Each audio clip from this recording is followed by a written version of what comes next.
I don't think there's a more suitable place in the world for thinking about the moon. The endless plains of volcanic rock, the immobile sea, the whitewashed house right down to the steps, and from the windows you can see, in the windless nights, the glowing rays of African lights.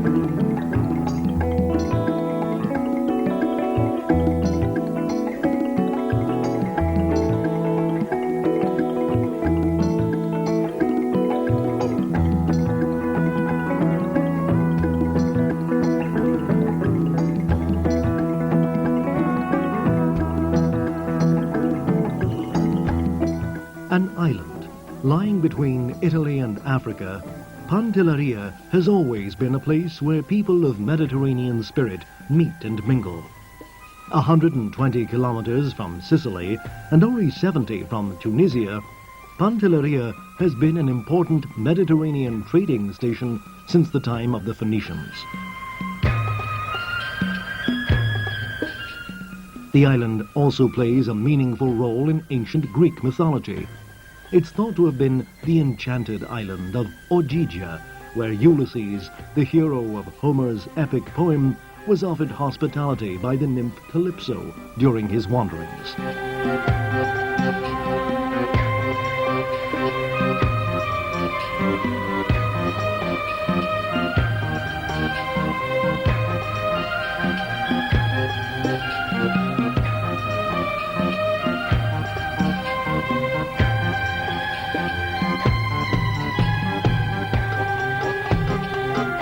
300,000 years ago, a great volcanic mass, situated at the meeting point of the African and European continental plates, emerged from out of the sea. The island's present morphology is the result of centuries of volcanic activity, initially explosive and later effusive.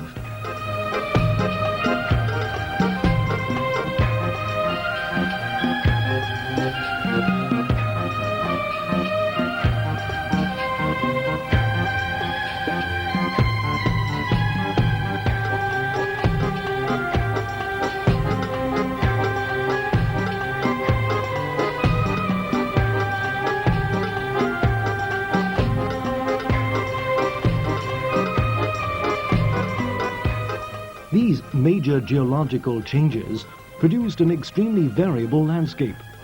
To the south of the island, high overhanging rocks were formed, while to the north, the abundant lavic flows gave the land a more gradual and uniform appearance, with coasts that sweep gently down into the sea.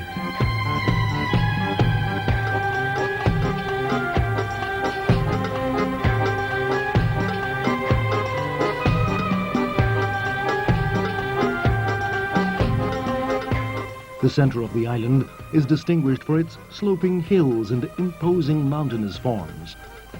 The 836-meter-high Magna Grande provides this volcanic-built island with a central dome.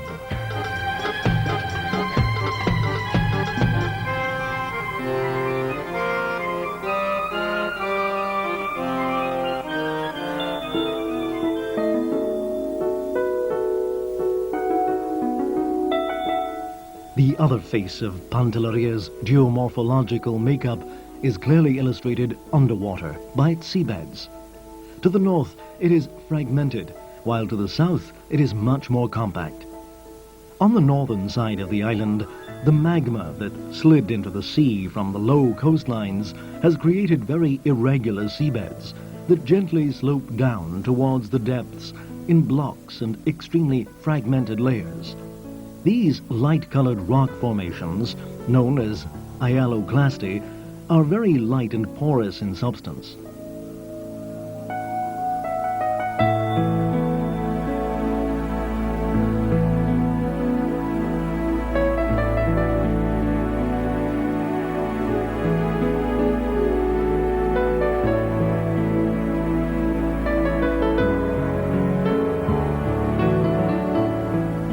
The southern coastline, where the lavic flows solidified into more regular formations, is distinguished by precipitous rock walls that drop sheerly down into the sea.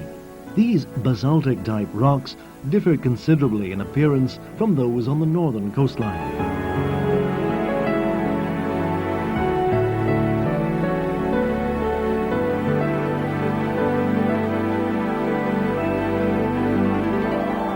They're much darker in color, and the columnar distribution of the rock fissures illustrate a long cooling process, during which the amount of lava must have dwindled and become more compact. As a result, the colonies of algae and other animal organisms are much more sparse.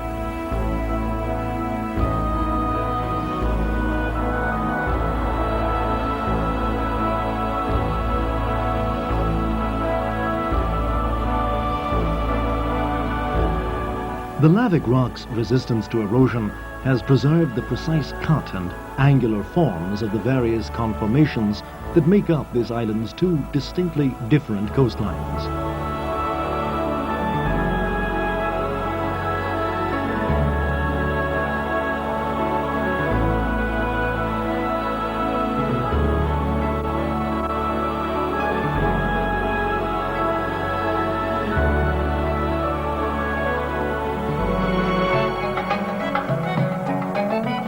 Punta dell'Arco is without doubt the island's strangest example of lavic rock.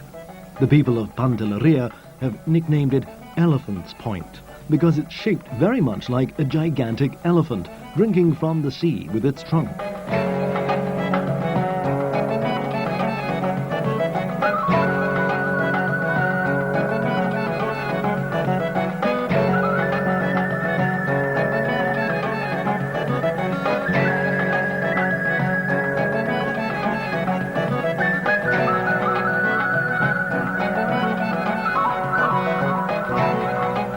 Used by the Phoenicians in the 7th century BC, the small point of Gadir was Pantelleria's only harbor for centuries and its only fishing village.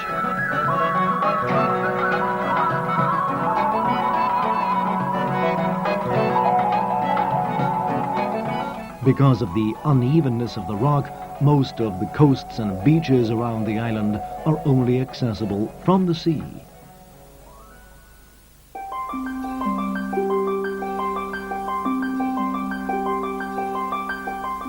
The island of Pantelleria is situated in one of the areas of the Mediterranean most densely populated by thermophiles, animal and vegetable organisms that need to live in relatively high temperatures. This is especially the case with the orange madrepora, Asteroides calicularis, which covers the volcanic rocks nearer the surface with flamboyant areas of bright orange thicket.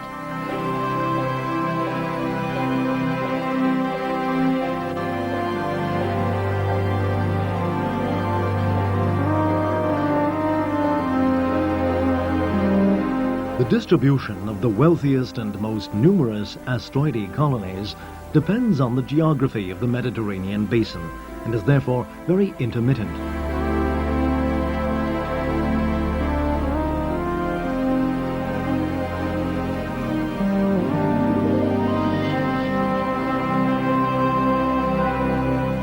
Moving down further into the depths, the seabed's appearance undergoes a remarkable change due to the presence of rocky masses that have broken away from the porous rocks near the surface.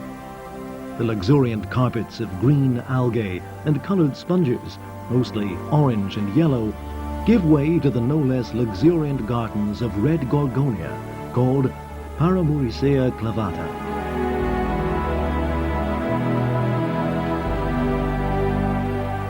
The presence of such a vast number of individual organisms is due to the abundant nourishment as provided by the remarkable particles in suspension.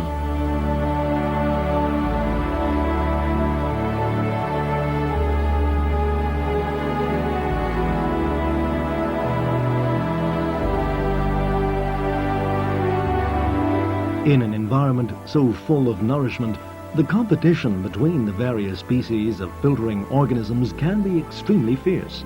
so fierce that the branches of the Gorgonia are themselves colonized by a great many organisms continually fighting over the same food supply.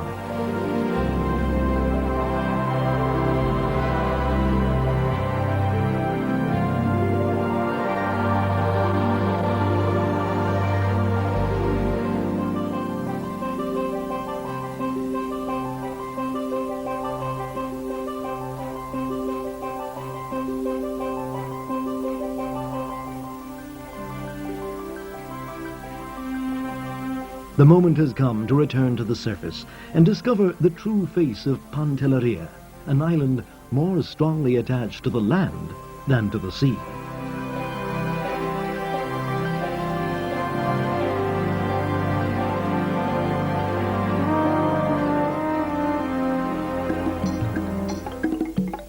Pantelleria has always been the land of farmers rather than of fishermen. The necessity to provide and produce things of vital necessity due to the island's distance from the mainland has right from the beginning stimulated the development of an economy essentially based on agriculture.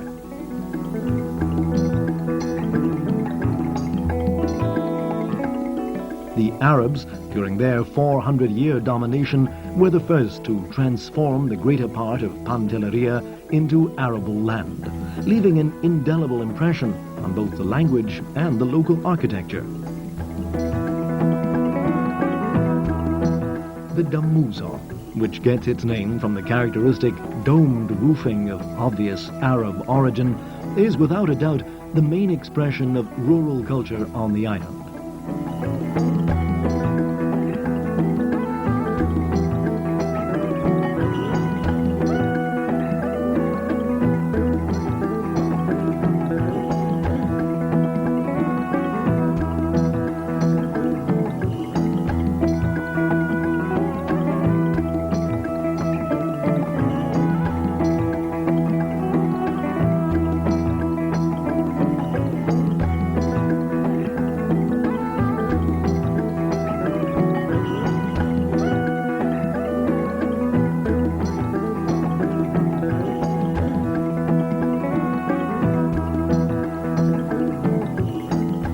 All around the Damusi, cultivated fields spread out, surrounded by dry stone walls that provide a barrier against the winds. Frequent visitors to the island.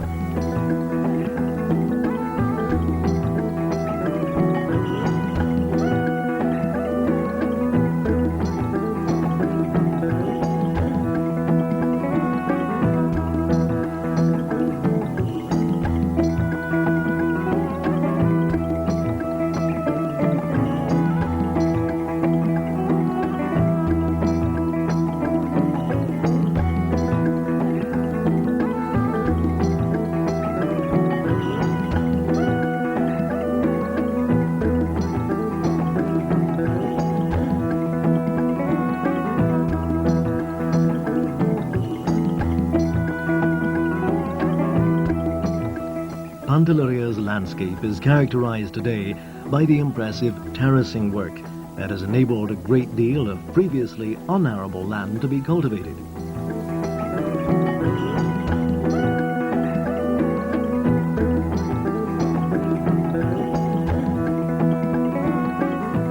The most cultivated plant is the zibibbo, a special kind of vine, which is also Arab in origin.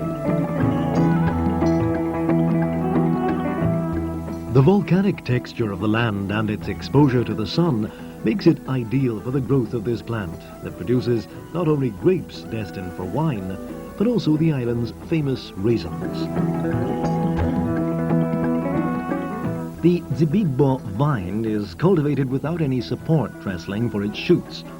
In order to protect it from the winds, small craters are dug around the plant so that it is deep set into the earth. Grape harvesting takes place in September, when the grapes are fully ripe. The grapes are then laid out to dry in the sun for about a month in special trays.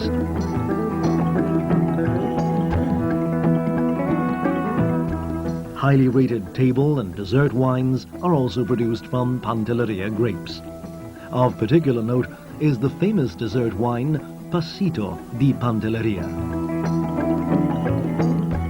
Although capers have always been grown on the island, they've only been a marginal product in the island's economy. The thornless variety that produces buds, which are gathered before flowering, are the most commonly cultivated.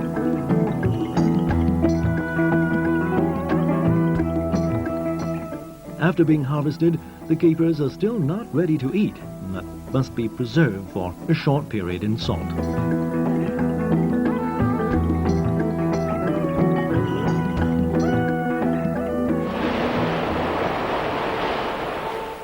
In the shallow waters around the coastline, diffident deep-sea species, like these young greater amberjacks that tend to prefer the open sea, can often be admired. In these waters, they've even been seen to gather in small shoals to hunt.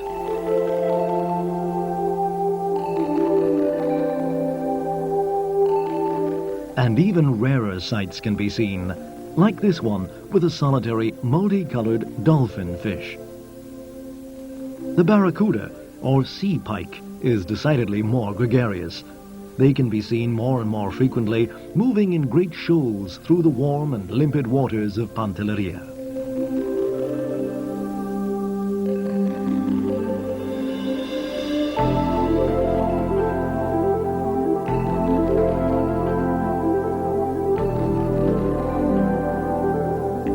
But close to this island, where nature still seems to preserve most of its original characteristics, small groups of dolphins that are usually difficult to approach in their natural element can be seen underwater.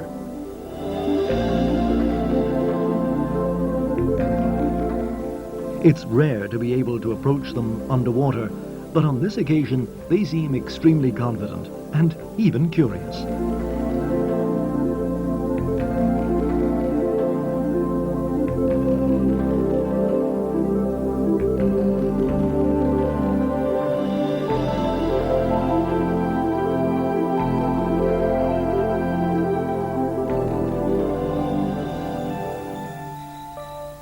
The first people to establish themselves on the island were the Sezi, who probably reached the island from northern Africa between the 5th and 2nd centuries BC.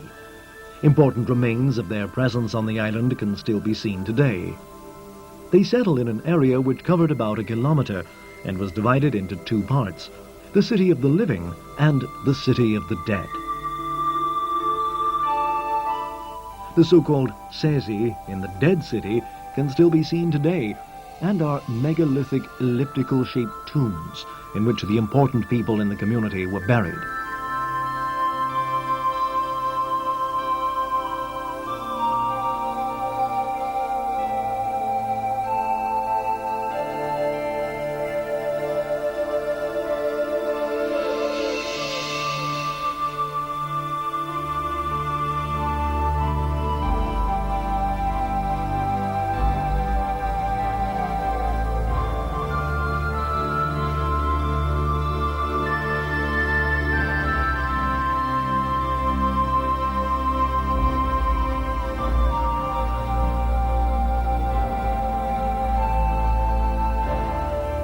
The important part played by trading in Pantelleria's history is underlined by the great variety of archaeological finds, mostly amphoras, discovered in its surrounding waters.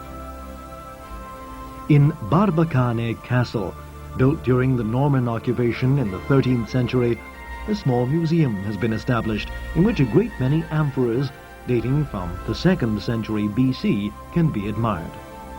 They're thought to have been part of a cargo belonging to two wrecks lying on the seabed at Cala Gadir.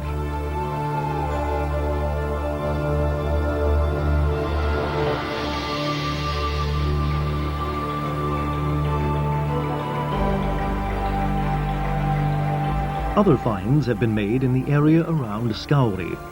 Most of these finds are pieces of earthenware of a particular kind, probably of Pantellerian origin.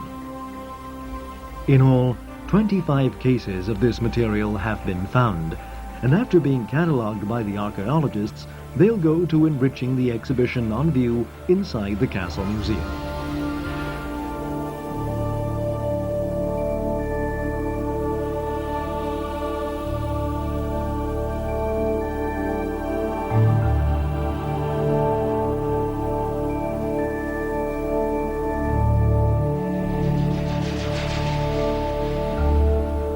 On the island seabeds, numerous pieces of earthenware and a great many amphoras dating from different periods still lie hidden in the thick fields of Posidonia.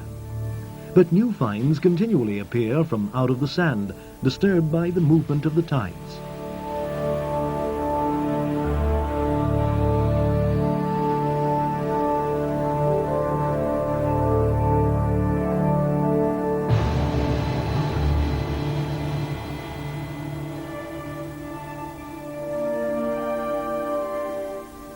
Like this stone depth finder dating back to the Roman period.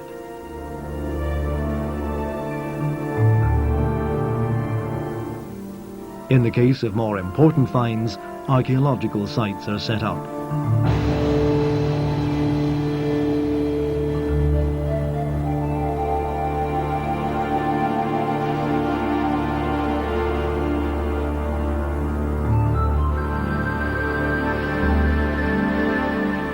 And many of the young people on Pantelleria work on them, helping to reconstruct and bring to light the history of their ancestors.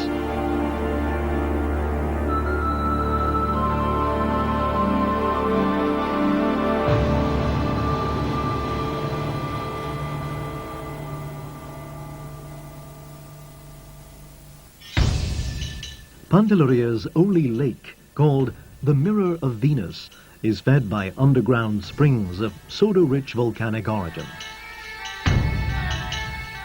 The lake covers the entire lower part of the island at just 2 meters above sea level.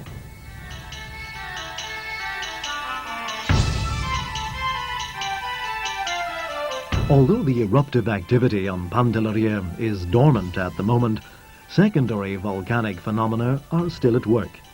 In various points of the island, hot gas mixed with water vapors issue from the cracks in the land.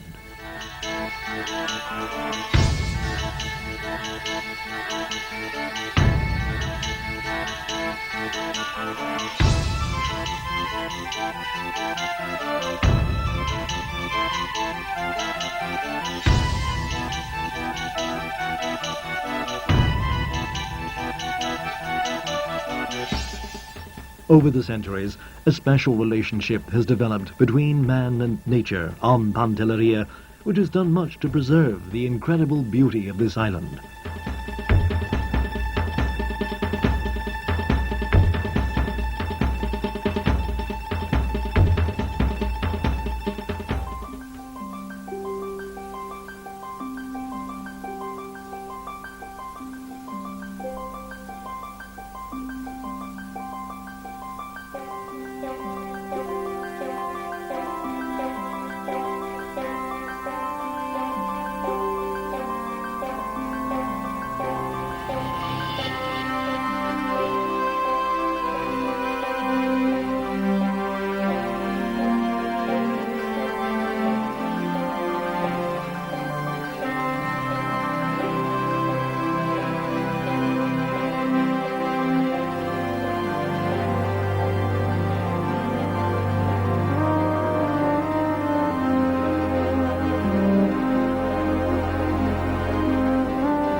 Because of the island's distance from the mainland, the people of Pantelleria were forced to develop a solid independent economy.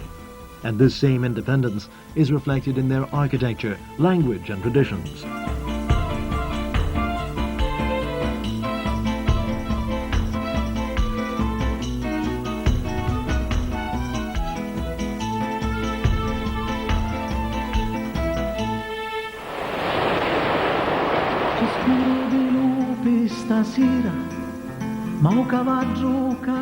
Now, this microcosmos is faced with big new problems.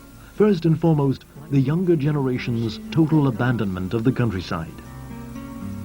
Una canzone stonata, gatti selvaggi che scappino, i zizù che cantano. Pantelleria's future depends on its people finding a new equilibrium with nature, which will somehow integrate the island's historical and cultural roots with an economic development which today depends for the greater part on tourism. Guarda curioso, curioso, un uomo e un cane che vanno, c'è una stiglia sull'alto cielo, chi ci fa compagnia, senti una fisarmonica, gente che fa batteria, sonna di paesi lontani, sopra un materasso scirato, una femmina un tocori, che disordine in sta casa, giorno di vino e di sole, sigaretti che parino torci, parole e santiuna, ma forse ci dispiace